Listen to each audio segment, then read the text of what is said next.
mensagem se encontra em Colossenses 1, a partir do versículo 24.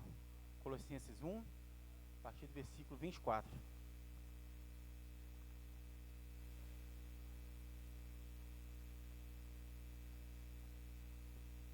Amém?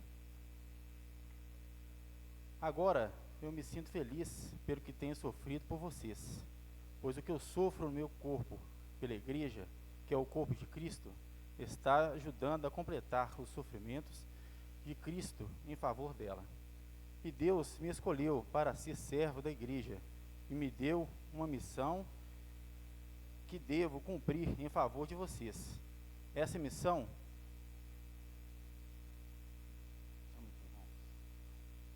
Deus me escolheu para ser servo da igreja e me deu a missão que devo cumprir em favor de vocês.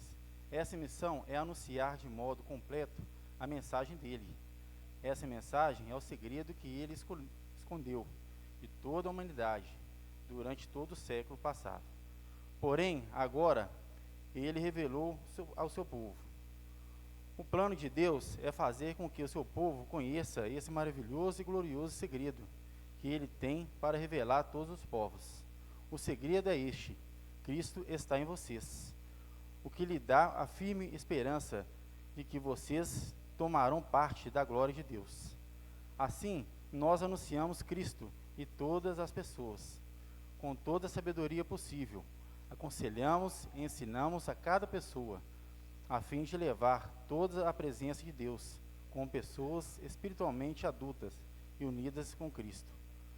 E para fazer tarefas, eu trabalho e luto com força de Cristo, que está agindo poderosamente em mim.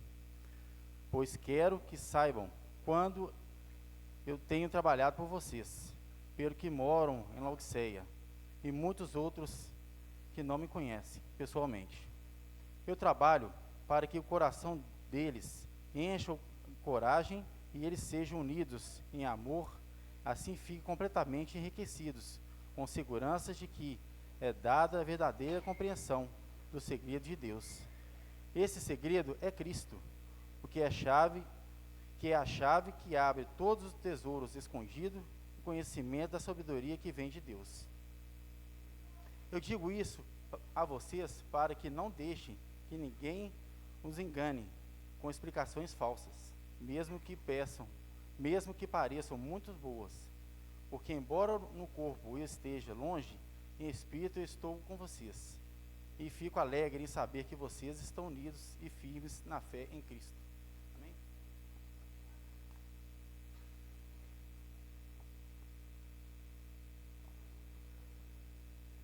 Obrigado.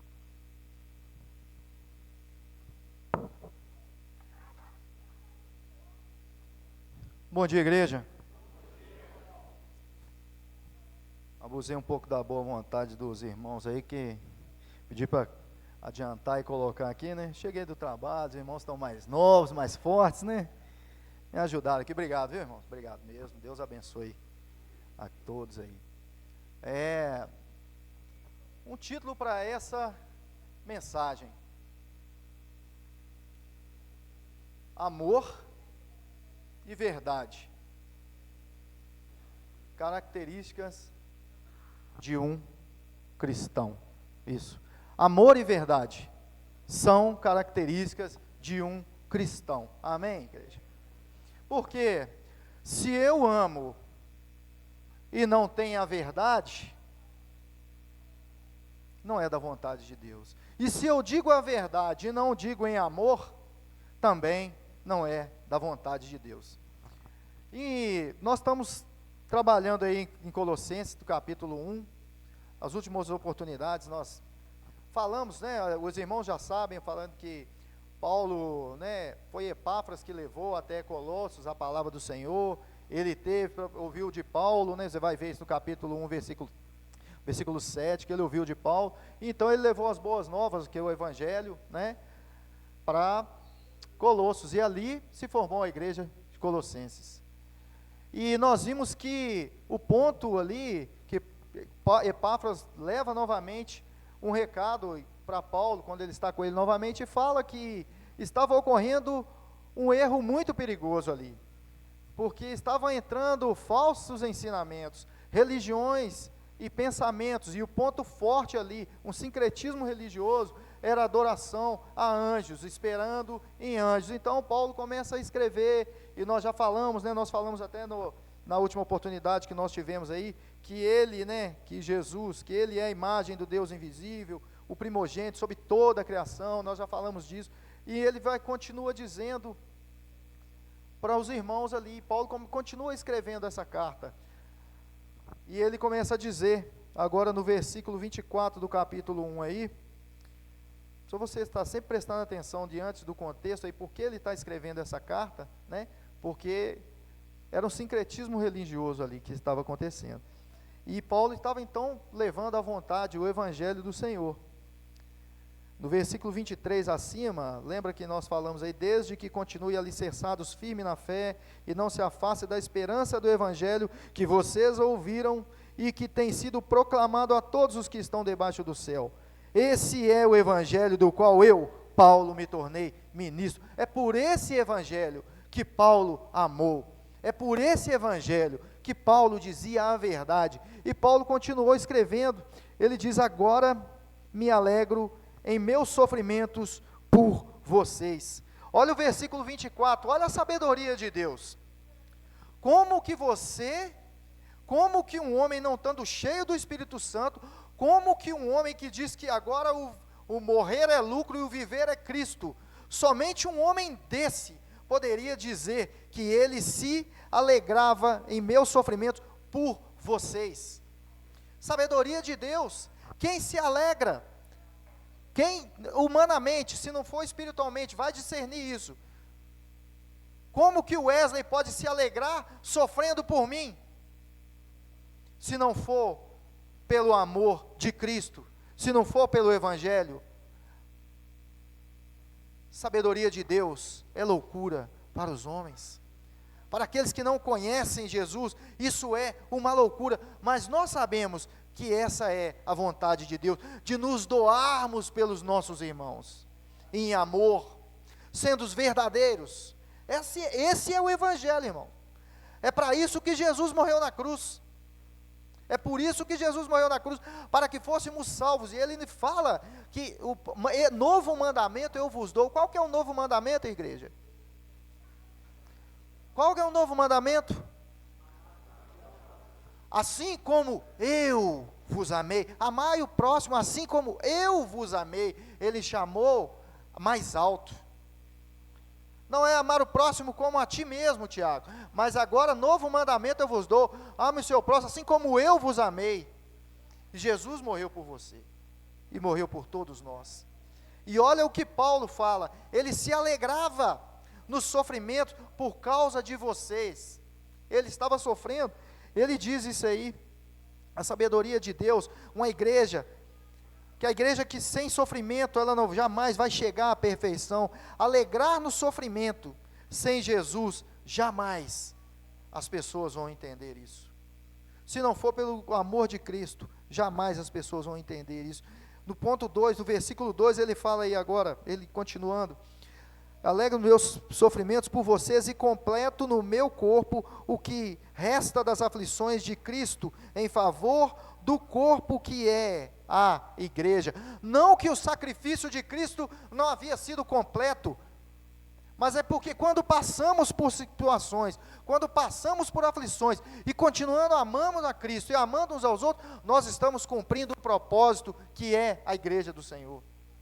E ele continua dizendo aí, que no seu corpo que é a igreja, e olha o que ele fala no versículo 25, dela me tornei ministro, de acordo com a responsabilidade por Deus a mim atribuída. Foi da vontade de Deus que o grande Paulo, apóstolo Paulo, se tornasse o homem que ele tornou, porque ele fala, ministro da igreja, olha o que ele fala, foi da responsabilidade, olha a responsabilidade, que ele se tornar um ministro servo. Muitas vezes o ministro, irmãos, nada mais é do que um servo, um empregado, um ajudante, um assistente, um servente.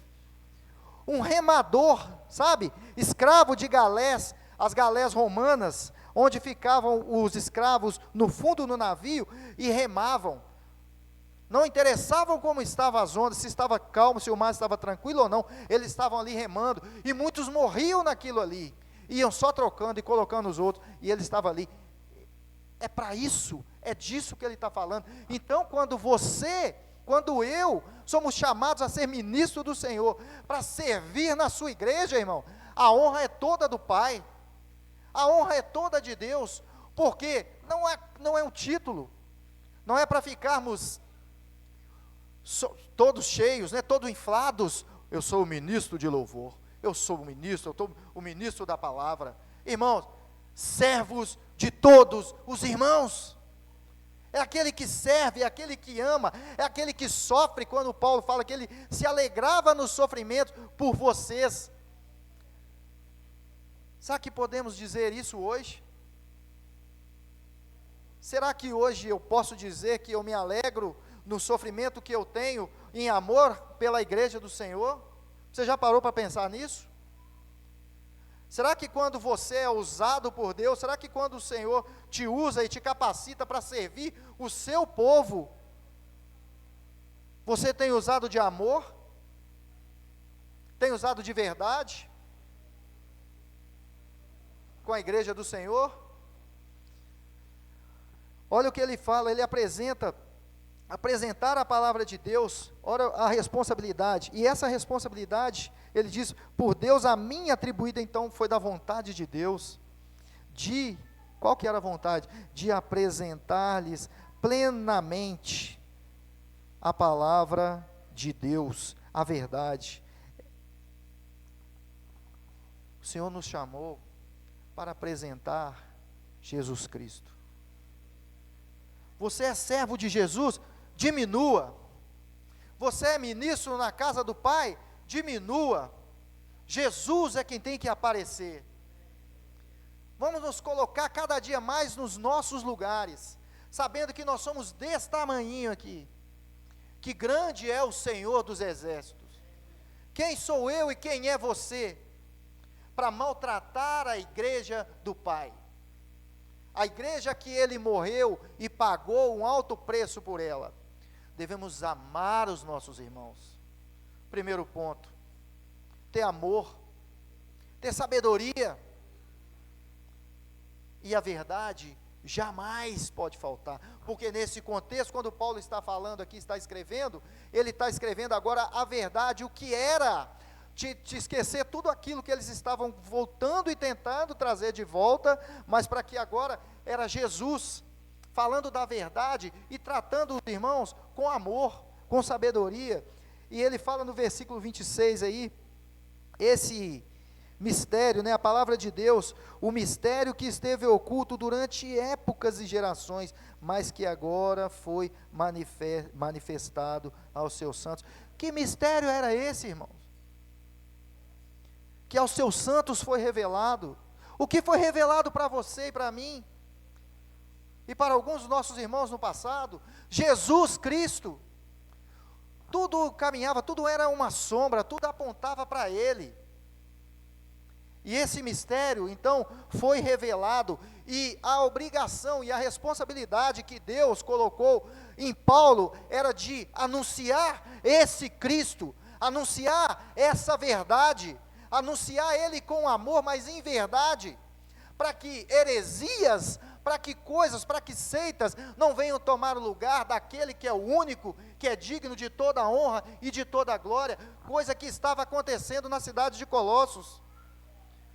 Heresias estavam entrando e eles estavam voltando novamente a cultos pagãos, porque Cristo já não estava mais suficiente. Sabe qual que é o problema? Muitas das vezes, você e eu podemos achar Jesus simples demais, o Evangelho simples demais, porque tudo indica que na cidade de Colossos estava acontecendo isso. É muito simples, eu não preciso mais sacrificar, eu não preciso mais, eu vou buscar de anjo, eu vou para que aconteça as coisas, porque a graça, muitas das vezes, ela confunde a minha cabeça e a sua cabeça, Porque muitas das vezes, sabe, Jaime, você quer fazer de qualquer forma para que você diga, eu sou salvo, mas eu faço isso. Não, irmão. O preço já foi pago lá na cruz. Você faz e você é servo e você é ministro na casa do Pai, porque você já é salvo, porque Jesus já fez tudo o que havia de fazer para que fôssemos salvos. A minha e a sua salvação, a minha salvação não depende de mim. E a sua salvação não é de você, não é pelo seu esforço, não é pelo tanto fazer, porque Cristo foi o sacrifício perfeito. E nós entendemos e sabemos que você faz com amor, porque você já entendeu isso, que Jesus já pagou os nossos pecados naquela cruz do Calvário, e hoje nós temos vida em Cristo Jesus. Essa é a vontade de Deus, de anunciar o seu Filho, anunciar o seu Evangelho, não ficar inventando modas para atrair pessoas. Ele continua aí no versículo, né? Olha o ponto 1, Deus quis revelar aos gentios e não aos judeus, e foi revelado a nós, o seu Filho, Jesus, o Cristo. Cristo, ponto 2, Cristo é o que? A palavra de Deus que estava em oculto em gerações que agora foi manifestada aos seus santos. A Ele quis Deus dar a conhecer entre os gentios. Olha a graça, olha a misericórdia, olha o amor que Deus teve por nós. Foi revelado o seu Filho, a gloriosa riqueza desse mistério, que é Cristo em vocês. É Cristo em nós. Esse é o mistério. E muitas das vezes, ficamos preocupados, vemos coisas, tem que acontecer aquilo ali, tem que acontecer um milagre, tem que acontecer alguma coisa para que eu creia. O maior milagre já foi feito, Jesus ressuscitou. E olha o milagre que Ele fez e ainda continua fazendo na sua vida e na minha vida. Olha como Ele tem transformado a sua vida. Porque eu tenho certeza, não somos perfeitos, mas somos melhores hoje do que fomos ontem. E isso é o quê? É um milagre, porque por nós mesmos, jamais seríamos salvos. Estaríamos todos condenados ao inferno. E não é porque Deus é mau e cruel, é porque Ele é justo, porque nós somos miseráveis pecadores. E não precisa de mais nada. Jesus, maravilhosa graça, olha no versículo 27, que Ele quis dar a conhecer, olha que graça Ele nos deu a conhecer, Cristo em vocês, que Ele e vocês, e a esperança da glória. Cristo Jesus é a nossa esperança. Em que você tem depositado mais a sua esperança? Nesse século 21, tantas coisas que tem aí fora, atrativas, e a sua esperança, e a minha está onde? Onde temos depositado o nosso tempo? Eu não canso de falar aqui, não vou cansar de falar a oportunidade que eu tiver, aonde temos depositado a maior parte do nosso tempo? Aonde você tem alimentado mais? O que eu e você temos alimentado mais? O que mais te preocupa? O que mais te preocupa? É a violência? É o desemprego? É o governo? O que mais te preocupa tanto? Aonde está a sua esperança? Porque Jesus falou que Ele estaria conosco todos os dias até a consumação do século, e Ele está conosco. Nas aflições que nós vemos nossos irmãos, nas dores, problemas de saúde que nós vemos aqui na igreja, temos irmãos passando por isso. Mas Jesus é com você, meu irmão. Jesus não esqueceu de você. O Senhor não esqueceu que você está acamado. Não esqueceu que você precisa e procura por um milagre. Se for da vontade dEle, Ele vai fazer. Mas se não for, Ele não vai fazer, mas Ele continua sendo Deus. Ele quer salvar a sua alma. Ele morreu para salvar, para termos vida eterna com Ele, não para vivermos aqui somente 70, 80, 90 anos, tão rápido. Esses dias eu estava pensando, já vivi mais da metade da minha vida aqui, e está passando assim. E quando o Senhor me chamar, o que eu tenho para Ele? Porque aqui está passando muito rápido, e nós colocamos muito a nossa esperança, muitas das vezes, na maioria das vezes, é do que é palpável, é do que nós vemos, e esquecemos do que é eterno. Jesus, a nossa esperança. Paulo fala, nós o proclamamos, advertindo e ensinando, cada um com toda a sabedoria, ensinando com sabedoria, com amor e com verdade, com toda a sabedoria, para que apresentemos a todo o homem maduro, o homem perfeito em Cristo. Mas nós sabemos que, enquanto o Senhor não voltar ou Ele não nos chamar, nós não vamos alcançar a perfeição. É só em Jesus, mas Ele quer mais um homem maduro, uma mulher madura no Senhor, que sabe discernir as coisas espirituais, não somente aquilo que você pode apalpar, que você pode ver com seus olhos, que eu posso ver com os meus olhos, depositando a confiança o tempo todo só nisso, e que passa tão rápido, né? Parece que era ontem que meus filhos eram pequenos, aqui apresentando, no Dia dos Pais. Sinto saudades daquele tempo, está ficando para trás, estamos envelhecendo, mas que bom que estamos envelhecendo com Cristo, porque senão, nós seríamos os mais infelizes de todos os homens. E Paulo continua dizendo assim, olha, para isso, né, com a sabedoria e tudo, eu me esforço lutando conforme a sua força, que atua poderosamente em mim.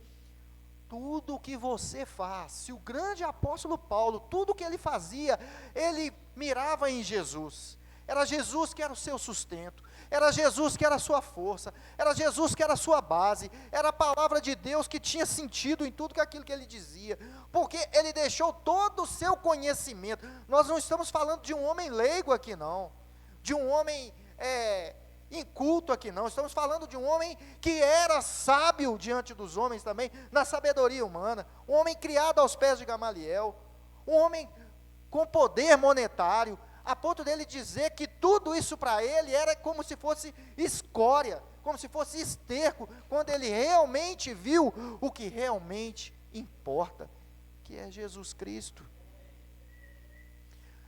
Eu peço a Deus que tire essas escamas dos meus olhos e dos seus também, para que possamos enxergar dessa forma, para que possamos ter esse entendimento um dia, esse entendimento que o grande apóstolo Paulo teve, que ele, além de tudo, ele fala que tudo era na força de Cristo, não apoiando na sua força em momento algum. Por isso, igreja, eu tenho certeza que você não apoia na sua força, naquilo que você serve a Deus, você não coloca como eu faço, eu conheço, eu tenho melhor, eu sei, mas sabe por quê? Porque você é convertido em Cristo, e você sabe, igreja, nós sabemos que tudo quanto fazemos, é Ele quem permite. Se estamos aqui hoje, se eu estou aqui hoje falando, é porque Ele me deu vida, é porque senão Ele já tinha me recolhido. Que mérito eu tenho? Nenhum. Qual mérito você tem quando você faz alguma coisa para Deus? Nenhum. Mas devemos continuar fazendo para edificar a igreja, não para nos vangloriarmos e dizermos ou acharmos que somos alguma coisa. Sabemos que toda a força vem do Senhor, tudo aquilo que fazemos vem do Senhor. Ele continua aí agora, no capítulo 2, agora em diante, ele vai falar, ele continua dizendo, quero que vocês saibam quanto eu estou lutando por vocês. Olha o zelo do grande apóstolo Paulo, Quero que vocês, igreja, aí em Colossos, que vocês saibam o quanto eu estou lutando por vocês. Olha o amor desse homem de Deus. Será que temos lutado uns pelos outros? Sabe aqueles irmãos nossos lá, que passaram por uma dificuldade tremenda lá no sul?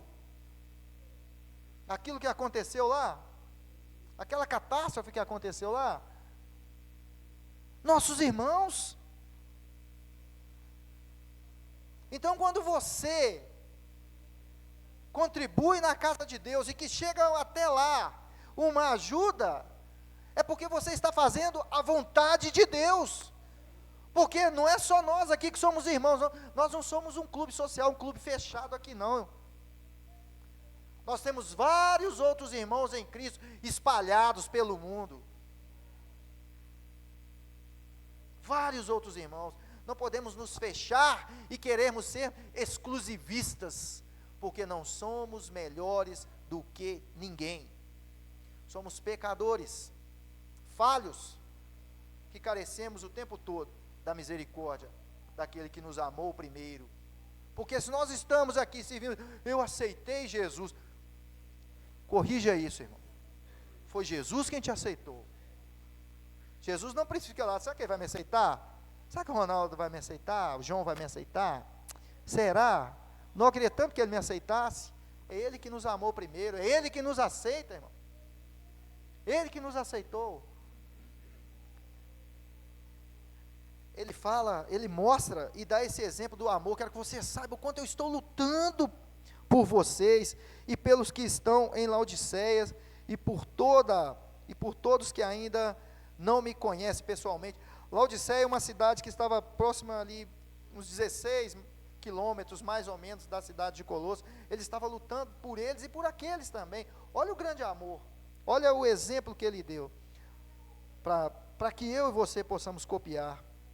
Lutando, e ele estava, o ponto central, ele estava lutando pelos irmãos da igreja, e lutando contra falsos ensinos, contra aquilo que estava entrando novamente na igreja, o sincretismo religioso. Então, quando ele fala que ele foi chamado para ser ministro de Deus, na sua igreja, tendo a responsabilidade. Qual que é a responsabilidade? De zelar pela verdade. Não deixar, porque isso o apóstolo Paulo estava fazendo, zelando pela verdade, anunciando aquilo que tinha que ser anunciado, o único, que é Cristo. Então, qual que é a sua responsabilidade e a minha responsabilidade, como servos, como escravos do Senhor? Zelar pela verdade, com amor, mas que a verdade prevaleça. Zelar pela verdade, zelar pela palavra de Deus, pelo ensino da verdade, combater as heresias e as vontades humanas. E isso, muitas das vezes, dói. Muitas das vezes te machuca, ou me machuca. Mas nós aprendemos aqui, que quando Paulo escreve para os Colossos, ele está ensinando a verdade. Ele está dizendo para eles que nada daquilo tinha sentido, que Cristo é tudo. E deixou um exemplo para você e para mim, para que a verdade dele prevaleça, para que a palavra dele seja o centro, para que o evangelho é o centro. E ele fala daqueles que ainda não me conhecem pessoalmente. Ele fala, olha no versículo 2 do capítulo 1 agora. Eu esforço-me para que eles sejam fortalecidos em seu coração, estejam unidos em amor e alcance toda a riqueza do pleno entendimento. Unidos em amor, chamando a igreja para a unidade. Eu me esforço, quero que vocês saibam, igreja em Alípio de Melo, que eu tenho lutado por vocês, quero que vocês saibam que eu tenho esforçado por vocês, para que vocês mantenham, para que vocês combatam o bom combate, para que continuem perseverantes na minha doutrina, não na doutrina de homens, não em dogmas religiosos, mas para que em meio de vocês hajam a unidade, para que haja um amor, para que os seus corações sejam fortalecidos em mim, em Cristo, porque só Ele tem esse poder de nos fortalecermos nele. E ele fala, para que seja fortalecido em seu coração, e unidade em amor, e alcance toda a riqueza do pleno entendimento, a fim de conhecerem plenamente, né, o mistério de Deus, a saber, Cristo, a conhecer, até entendimento. Ele está lutando, ele está falando para que a igreja tivesse entendimento daquilo, da palavra, do evangelho, para que entenda, para que tenha toda a sabedoria, para que entenda. Mas você vai buscar isso de onde? Qual que é a nossa fonte? É Jesus Cristo. Nós não temos o nosso foco, não falamos que nós seguimos a doutrina dos apóstolos. Então, quando você tem uma dúvida, você vai para onde? Para a Bíblia. E vai pedir ao Espírito Santo para que te traga luz. E se você e eu, sabe quando fala assim, pedi, dar-se-vos-ei, batei e a porta abrir-se-vos-á. Aí eu falei, não, vou pedir um carro, vou pedir isso, vou pedir. Estão falando de coisas espirituais. Pede a Deus sabedoria e Ele dá sabedoria. Pede a Deus entendimento e Ele dá entendimento. Essa é a vontade de Deus. E esse esforço dele, ele fala, eu esforço para que a igreja seja forte, unida em amor. É fácil isso? Não.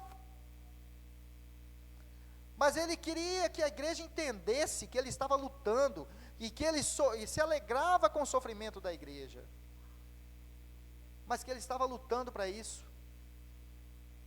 Não é fácil, mas é o dever do quê? Do ministro de Deus, zelar pela igreja. Aos nossos, aqueles que nos presidem aqui, é o seu dever, me chamar, me corrigir em amor, mas para que a verdade seja dita aqui, não seja dita a minha vontade,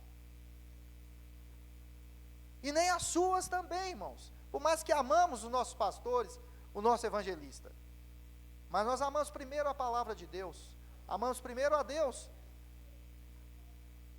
Cabe a esses homens a ficar de olho. Se está sendo dito aqui heresia, para onde que a igreja está indo? Uai, espera aí, está errado. Então, como que eles vão saber? Buscando o entendimento, buscando de Deus a sabedoria, para guiar o rebanho de Deus, para pastorear as ovelhas do Senhor. Essa é a vontade de Deus, que a vontade dele prevaleça, não a vontade, é zelar pela igreja. Ponto 1, ele fala dessa riqueza aí, né, a riqueza do pleno entendimento, a riqueza, o completo, o pleno entendimento do mistério de Deus, que para nós foi revelado, e esse mistério é Jesus Cristo. Terminando já, irmão, o Carlinhos falou que eu podia ficar até às 14, mas ele já está bravo lá. Então, ele vai dizendo, né, olha aí agora o que ele vai continuar escrevendo aqui para ele. Olha o versículo 3.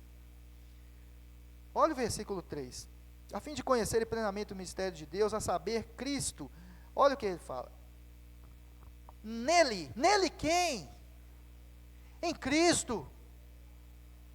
Estão escondidos todos os tesouros da sabedoria e do conhecimento. Busca nele. Busca nele. Não vamos ter gurus espirituais não, irmãos. Sabe?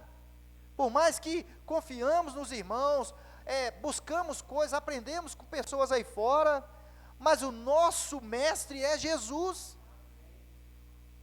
Nele estão escondidos todos os tesouros da sabedoria e do conhecimento. Olha o que ele fala, os tesouros da sabedoria e do conhecimento, tudo se completa em Jesus. Naqueles dias, já havia muitos argumentos que pareciam convincentes, senão ele não teria deixado escrito aqui. Olha o que continua, eu lhes digo isso, olha, eu estou dizendo para que vocês busquem a sabedoria dele, para que vocês busquem, para que presidem, né, para que estejam com a igreja, para que aqueles ministros façam com amor, com responsabilidade, e vai falando até ele chegar a esse ponto aqui no versículo 4, que ele fala assim, eu lhes digo isso, para que ninguém, Não adianta, né? Eu conheço demais o fulano, ele é respeitado. Mas ele é mais respeitado do que o Senhor Jesus?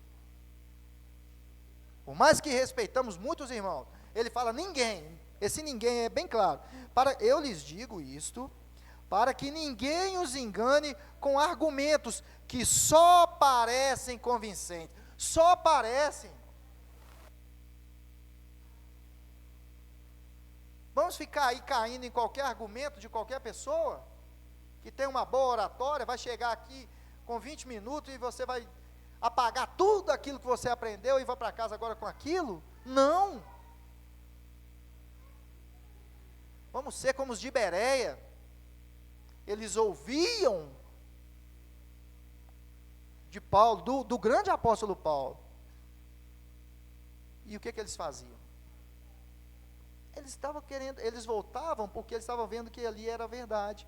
Muitas das vezes vai acontecer, pode acontecer, de um irmão falar uma coisa ou outra ali que você discorda, mas se for só a sua opinião, irmão, tranquilo.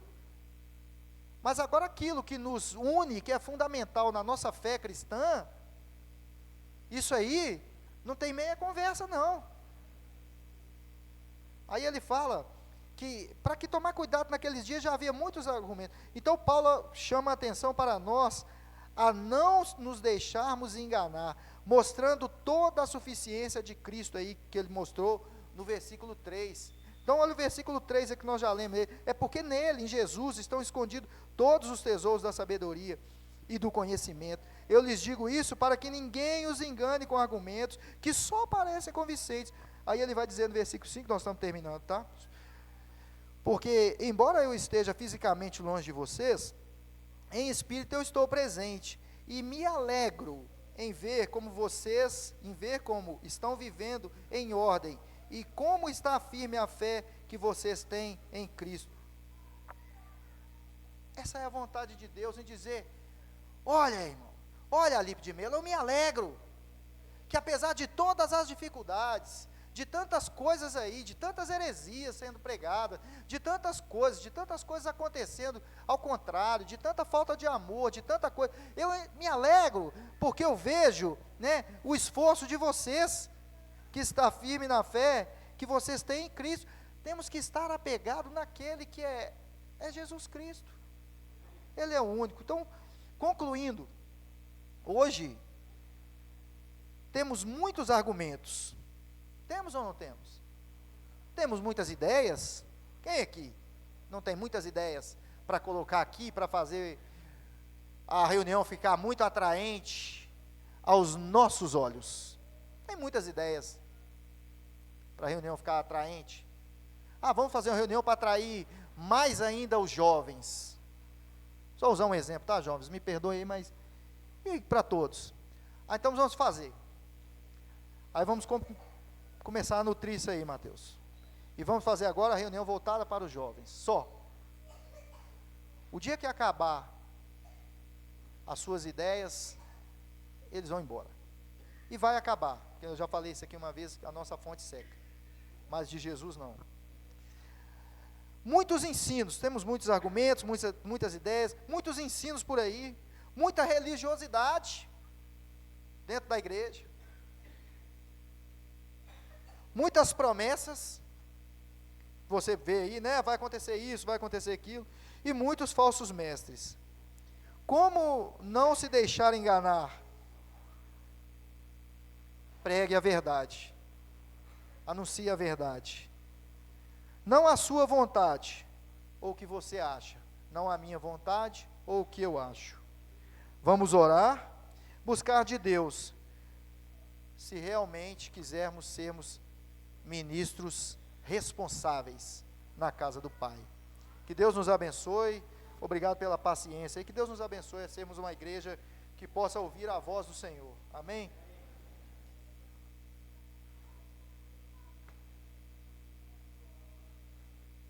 Vou pedir aos irmãos que possam ficar de pé, nós vamos terminar com uma oração.